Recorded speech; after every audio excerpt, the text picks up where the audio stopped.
Yeah, Carl, we're intentionally standing away from the crowd so we can bring you this live report without interruption. We've been having trouble doing that all evening long. We are beside Farragut North, to give you some context, the Farragut North metro station, and we've been following these protesters for more than 8 hours now. It is calm here, but just a few blocks down, it is very tense. Take my word for it. What started peacefully has morphed into anything but. I have seen multiple fights, store windows shattered, rocks, bottles, even a newspaper stand thrown at the police, and the night is still very young. Chaos outside the White House Saturday at 17th and Pennsylvania. People jumped on the hoods of 3 U.S. Secret Service vehicles, smashing windows, flattening tires, plus spray painting anti-Trump and police rhetoric.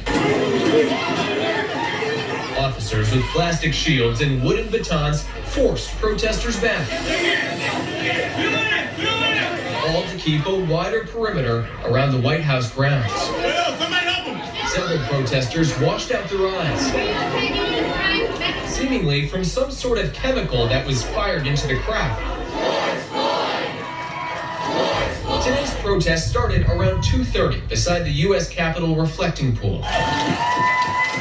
The crowd, easily topping 1,000, spoke their minds without turning to vandalism.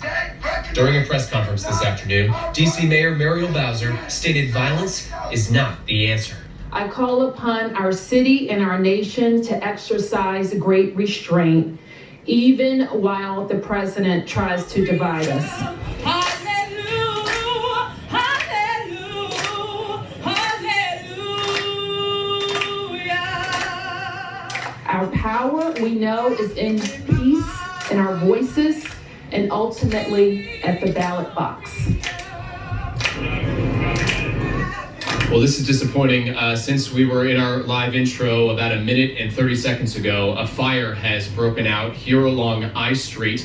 And you can see some type of spark or firecracker was just thrown in the air. We aren't sure if that's a vehicle or a building. What I can tell you, though, is our ABC 7 News vehicle was just parked on that block, and we moved it out of fear because things were getting so tense. I've thought long and hard today about why this is happening, and I think clearly what happened in Minneapolis is the main driver, but you also have to remember that this is a Saturday night. The weather is lovely, humidity low, but the temps are high.